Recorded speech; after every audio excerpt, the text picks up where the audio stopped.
be rethinking railways in Australia, with the ever-present mad professor, fighting those false narratives, like St George and his dragon. This will be the first episode on this channel that comes with a trigger warning. We will be talking later in the video about traumatic events, so if you don't wish to hear about them, you'll be given the time point to skip to when the time comes. On this channel, we care about the equity of providing passenger rail services. We saw in our episode 18, Trillion is the new billion, just how much money has been committed to this task, and in some other episodes, like episode 12, Back on Track, how we neglect to provide services to people in rural and regional areas, where it would be quite straightforward and not particularly expensive to do so. Most of our urban rail systems have been heavily influenced by the notion of a peak hour, that is, twice a day when ridership peaks, and in most cases this is related to the demand pattern of full-time employees who work in the centre of cities, not that this is the only demand. We also have some school or university students who also want service at these times, and sometimes we have other traffics, like special events, that just happen to coincide with peaks. Clearly, we do want to serve these people, we are not turning anyone away. But peak hour has had some secondary effects on the rail systems, which are unhelpful to say the least. We will look at them in some detail. This channel is not a technical channel, looking at the detailed theory of rail transport or public transport. We've already recommended Reese Martin's RM Transit YouTube channel for those interested. But to get through some of today's content, we'll have to look at the technicals, and particularly the arithmetic. But the real focus of this channel is the politics, psychology and sociology of urban rail transport, who rides it, who decides it, and why they do. Some of that vast sum of money spent on urban rail we looked at in episode 18 is specifically there to help cope with work-related peaks. That might be duplicated or amplified track, even passing loops. That could be larger stations with better flow or car parking. It could be rolling stock. We may be ordering more of it than would be needed for a humble or constant service, train depots and sidings for storing trains, more sophisticated junctions like flyovers or dives, and major projects like Brisbane's Cross River Rail, Melbourne City Loop or Metro Tunnel 1 have been justified almost totally on just the need to handle peak CBD traffics, as they overlap with functions of earlier railways that coped with the non-peak demand. And it is great to have all this spending and all this extra rail capacity, some of which might be needed in future, also for the non-peak demand levels. Prior to COVID, demand for rail services had been trending upwards, led by demand for CBD peak transport in all cities, only moderating during economic recessions or major changes in petrol prices or road tolls. Working from home had been possible via the internet for about a decade or two, but was only pushed along in a big way by the pandemic, and in some cities, peak CBD demand has not yet recovered to its 2019 level. This reveals the first problem with CBD peak demand. It created an unhealthy dependency on a business and social pattern that was vulnerable to a simple shift in people's priorities. Critics of rail transport, and let's be clear, these people would be critical no matter what happened. These critics have tried to fire up the narrative that future spending on rail should all be cancelled, or that even projects underway will never be used. This is wrong, of course, but noting that some capacity increases have been justified on peak demand alone, it also shows the weakness of our case. Let's go through the 4 possible traffics an urban railway can carry. The first is peak direction to CBD traffic. This is the one we'll be talking about most. This means a train starts at an outer suburban station, picks up an increasing number of passengers along the way, all bound for the CBD. Few get off. Hopefully the train fills up. And when it gets to the CBD, disgorges its load. But there are 3 other important traffics. The next is contra-peak. This means people travelling at peak times, but in the opposite direction, from the CBD outwards. This traffic can also be quite numerous around the system. After all, one of the 2 drawcards for travel, that is, that it is employment related, is clearly in play. It's worthwhile at this point talking about the role of CBDs and why we have them in Australia. And this can differ from other jurisdictions in Europe, Asia or North America. Our CBDs in the 5 major cities are all the historic town cores of these cities from the early 1800s. In the 1850s, the railways were built outwards from them. Commuting began around 1870, and businesses wanted access to as large a pool of workers and customers as they could. So even before formal zoning began, these businesses themselves turned the railway nuclei into the CBDs, next to or not far from the central railway stations. Of course, after the Second World War, we saw some middle-sized businesses try their hand, settling in locations better suited to driving. Far fewer did so than we saw in the USA, such as in Detroit, where their downtown was gutted. The CBDs are a form of spatial distortion to the demand for rail transport, which might otherwise be spread more evenly across the geography of a city, and aren't really the focus for this episode. It is workload peaks, which are a time distortion rather than a spatial distortion. We are sounding very Star Trek, but again, that time distortion is where people might have travelled at fairly even times across the day, for different reasons, but are instead all concentrated at certain times of day. Because our CBDs are still relatively strong, parking charges have become prohibitive. The city-bound roads are overwhelmed with traffic. Most of our cities have some sort of road tolling. This has left plenty of room for the rail transport market.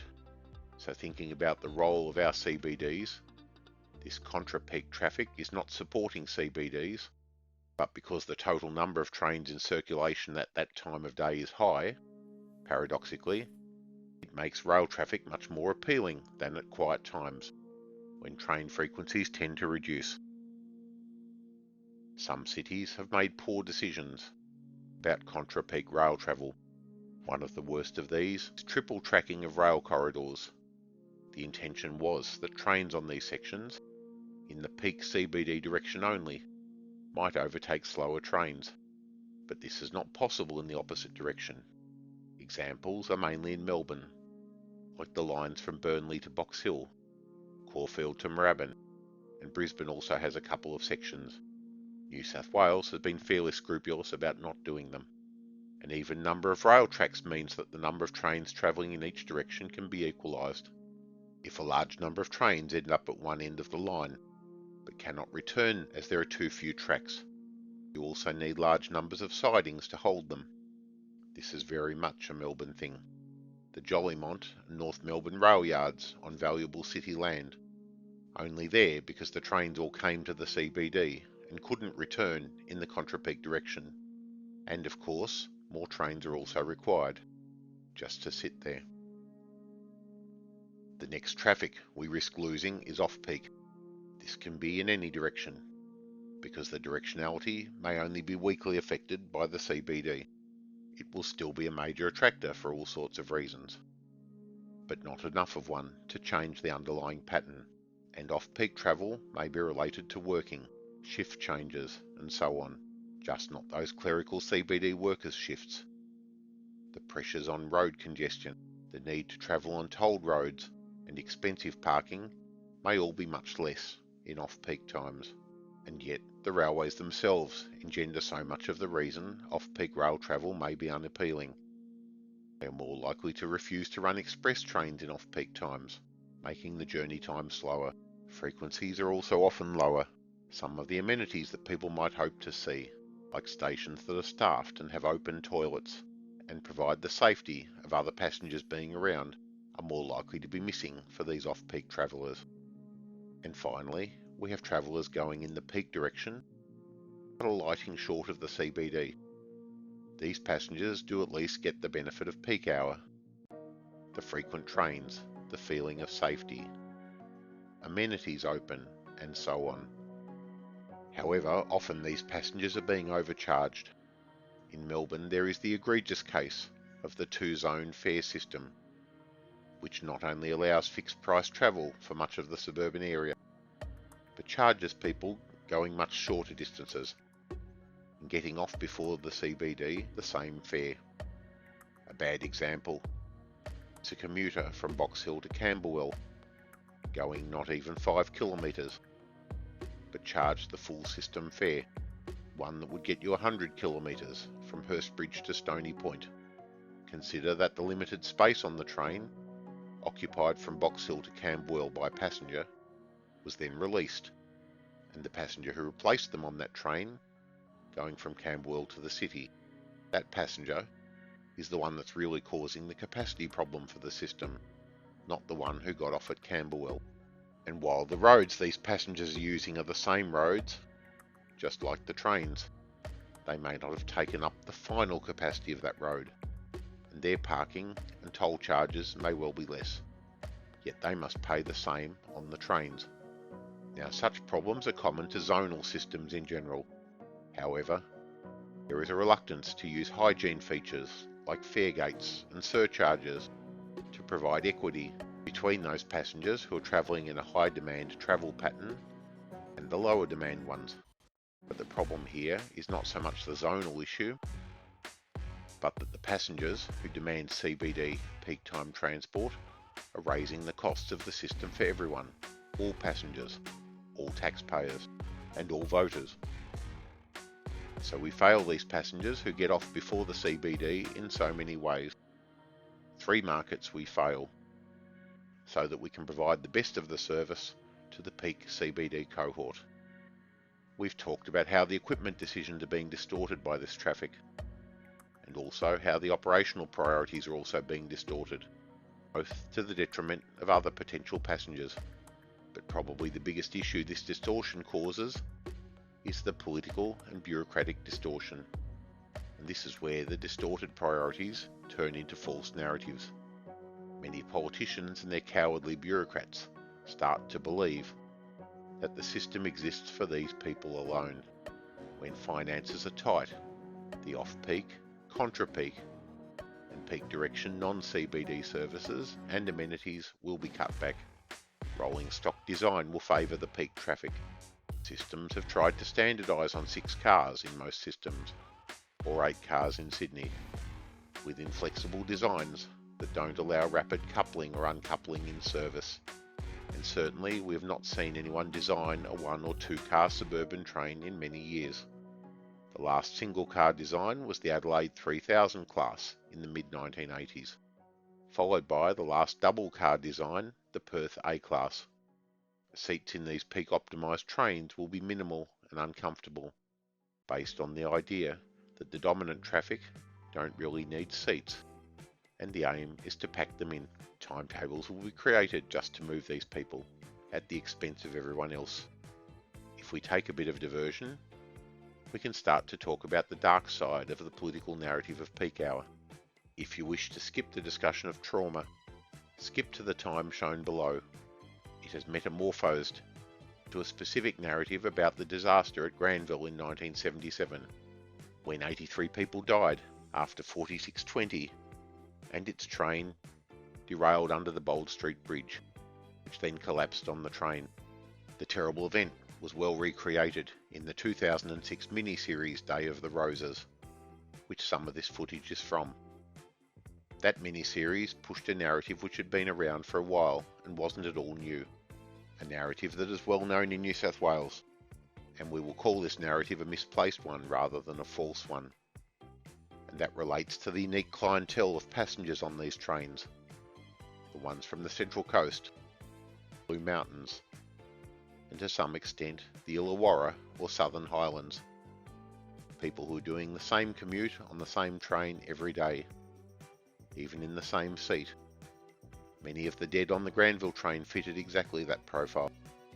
The show attributed the derailment in part to the idea the train was speeding through Granville Junction, which isn't really right, as it could all be attributed to poor track maintenance from years of neglect.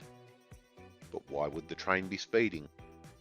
According to the narrative, because this train being late was a politically sensitive topic. All these interurban commuter trains, they carried a cohort of passengers who lived outside the Sydney basin, possibly because Sydney had become too expensive to live in, and from that, these commuters were turning their electorates into marginal seats. ones that politicians would pay great attention to. From there, think of what is really at stake. If this narrative was true, it is because these voters had been betrayed by the political class, and the politicians knew it. Sydney was overly full. Housing could not be afforded, and these voters were the consequence. They needed to be mollified by having their trains run on time. Your mad professor doesn't favour this narrative, hence we will call it misplaced rather than false. All trains and all commuters deserve safety and reliability at all times, and the idea that politicians will favour one in some circumstances and favour the other at other times does not stand up to logic or evidence. This is a clientele effect, voters shaping the political understanding of the purpose of rail. It is probably a stretch to connect this directly to the point of this episode, but if you believe it is true, you will certainly see the link. What was this betrayal? Sydney was supposed to be the Ebenezer Howard Garden City, rings of green belts separating satellite cities from each other, and making an urban paradise for the white middle class. This was the post-war promise. That paradise was definitely lost by the late 1970s, and well gone by now. Other countries might have managed long-distance commuting by actually spending the money on high-speed rail, rather than flog your 46 to go as fast as possible on garbage track. But they would also charge accordingly. Your mad professor was in Reading in England in March 2023, travelling at 200 kilometres an hour towards Paddington on a train filled with commuters. But that ticket was nearly $50 Australian for the short run. Moving on to what we could do differently, let's start by mentioning that transport advocates and rail fans need to stop parroting the received narratives about peak hour. Now post-COVID, there are serious questions about all these things that were supposed to increase capacity. Melbourne Metro Tunnel or Cross River Rail in Brisbane being the most egregious. They are now looking very hollow. Part of that relates to their dependence on the CBDs. But more of this problem is their requirement for peak demand. Existing routes should be easily able to manage what peak demand remains. And that money could have been spent on line extensions or improvements to areas without. Not that your mad professor would echo calls from fools in the media for these projects to be stopped, or for inquiries into how they were approved. They were on the drawing boards for many years. Much as we despise some bureaucrats, they didn't predict a pandemic. These lines will certainly be helpful, but not the boon they were predicted to be. What could be done? In a future episode, we will tackle what real productivity is, how it relates to rail. But a taster for today is to talk about the most obvious thing: train length. Business process experts know two key factors that drive reliability and confidence in the system: stability and being within capacity. Activities that are only designed for peak use can't possibly be that. Systems have redundant capacity for much of the time. Demand is irregular and sometimes exceeds capacity, stressing every part of the system. For example, if a rail system needs to handle 100,000 people per day, but 80,000 of them will be handled in just 4 hours, that means on pure arithmetic, 20,000 per hour, 1,000 people on each of 20 trains in an hour, running 3 minutes apart. But the remaining 20 hours in the day only need to shift 20,000 people, 1,000 per hour. And knowing our bureaucrats, they will think that it is just one train per hour, each holding 1,000 people, not the 20 trains per hour we see in peak times. Such a system will never be as reliable as one where trains are 10 minutes apart working all day. Trains have more buffer time for occasional lateness, without impacting the one behind. We don't care when people travel, though we do try to incentivise people to travel at quieter times if they can, with cheaper fares and other amenities. This requires us to carry 80,000 people in peak times over 24 trains in 4 hours, or 3,300 per train. Is that possible? Of course. Trains are designed to be lengthened.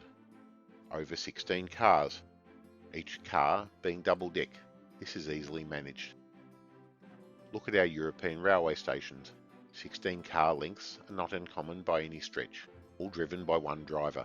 This is productivity, and the same 10-minute frequency running the rest of the time, or 1,000 people per hour, could be managed by a train holding 160 people, a single one of our double-deck cars. But let's put 2 on for safety's sake. While it does mean at the edge of peak, we might need to allow for some combining or dividing of trains. Overall, we have a stable and predictable service that is always running in capacity, and our 80,000 people, realising that the service is just as good as off-peak, might start shifting their demand. People who travel off-peak, contra-peak, or in the peak direction but short of the CBD are getting the same quality of service as peak travellers and may start using the system more. We do obviously still need some equipment just for peak times, the extra rolling stock and the platform length, but nothing else about this equation needs to change. We do not need extra track, express or otherwise. There are plenty of good precedents for very long trains in Europe, Japan, the USA, or even here. After all, the Ghan long-distance train ran at 50 cars and set a world record. While this is a long passenger train, it didn't tax the locomotives any more than an equivalent freight train would have, as we saw in our episode 14, Our Finest Hour. Australia has a long history with very long freights. In Sydney, they have run 10-car double-deck trains in the past, and it is believed 12 cars has been considered, only for lack of platform length. And often our cities combine sets for empty workings back to the depots at 12 cars or more. And if people, politicians and bureaucrats all get used to the idea of the train service being much the same all day, changes the narrative of what the system is really for. It is for everyone, every worker, every non-worker, every taxpayer and every voter, not just the lucky few. We talk in this channel about equity. Our episode 12, Back on Track, made the case for spreading the rail love as far as we can, so that people in rural areas that currently miss out on passenger rail transport can get it. Corridors like the ones to Toowoomba, out of Cairns, or even to Murray Bridge for starters. The fact that this meets such resistance in government is hardly surprising. Politicians will of course be looking for a political payoff, but the real resistance is in the bureaucracy, where this peak hour commuter narrative frames everything. It is hardly a surprise that we're hearing in Victoria, where Daniel Andrews has reduced the cost of country travel down to the same level as suburban travel, that ridership has grown, and some lines have trains that are regularly full. Yet it would have surprised the bureaucracy no end, just like the suburban rail loop or level crossing removal program. It shows Andrew's instincts are better than your average bureaucrats. The subsidies for such travel will be high, but they are high in cities too, and they are high for road transport. Just as we described the peak hour distortion as a temporal distortion, in a future episode we will look more closely at CBDs being overserved. There are a lot of topics we could cover. For example, optimising a lower frequency railway around single track running, rather than paying to double track everywhere. This is not a technical channel, so maybe others will pick this up. Concluding today's episode, the problem of peak hour isn't just its tangible effects of overinvestment in assets and infrastructure for a limited number of traffics, but the mental effect it is having on our political and bureaucratic classes. Next time in Radically Rethinking Railways. Self-propelled rail cars aren't new, and were even built in the days of steam. What we think of as modern ones have been around for more than 70 years. Despite the hate enthusiasts have for them, they could have saved Australian rail. Let's delve deeper in Self-Motivating. See you then.